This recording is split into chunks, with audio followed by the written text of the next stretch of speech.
BNP ক্ষমতায় আসছে ঠিকই, কিন্তু তাদের হাত পা বাঁধা থাকবে নির্দিষ্ট কিছু শর্তে। যে শর্তের বিনিময়ে তারেক রহমান দেশে ফিরেছেন, যে শর্তের বিনিময়ে বিএনপি এই ভোটে হারুক জিতুক ক্ষমতায় আসছেই।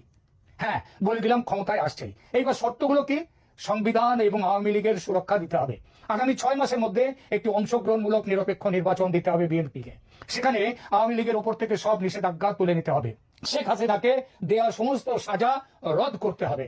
এছাড়া শেখ হাসিনা দেশে ফিরবেন এবং রাজনৈতিক কার্যক্রমে অংশ নেবেন। শেখ হাসিনার পতন ঘটেছে কোনো গণ অভ্যুত্থানে নয়, পতন হয়েছে সেনা তার পাশ থেকে সরে গিয়েছিল বলে। দুই পরাশক্তির বিএনপিকে সমর্থন দেওয়ার সিদ্ধান্তে সেনা কি চায় তাহলে? এখন তারা কি বিএনপিকে চায়?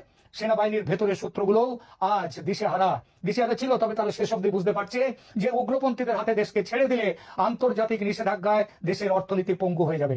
তাই দেশপ্রেমিক সেনাবাহিনীও আজ এই সমঝোতার পক্ষে। তারা চায় এমন একটি রাজনৈতিক কাঠামো যেখানে কোনো পক্ষই একচ্ছত্র আধিপত্য বিস্তার করতে পারবে না।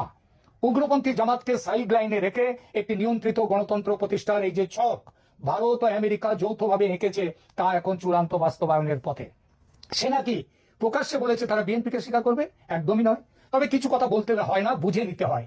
নির্বাচনের নিরাপত্তা ব্যবস্থা নিয়ে সেনা যে কড়াকড়ি করছে, যেভাবে বিপুল পরিমাণ অর্থ সহ জামাত নেতাদের গ্রেপ্তার করছে, যেভাবে দেশের মেইন স্ট্রিম মিডিয়া হঠাৎই ভোল পাল্টে জামাতের সমালোচনায় নেমে পড়েছে, তাতে বোঝা যায় ভেতরে ভেতরে একটা বড় পরিবর্তন ঘটেছে এবং ঘটছে।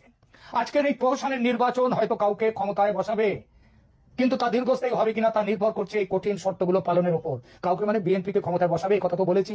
জামায়াত যে সন্ত্রাসী কায়দায় ভোট ডাকাতি করছে, তা তাদের শেষ মরণ কামড়। বিশ্ব শক্তি তাদের প্রত্যাখ্যান করেছে এবং খুব শীঘ্রই তাদের এই উগ্রপন্থার হিসাব দিতে হবে। গত 18 মাস ধরে দেশে যা করেছে তার হিসাব দিতে হবে।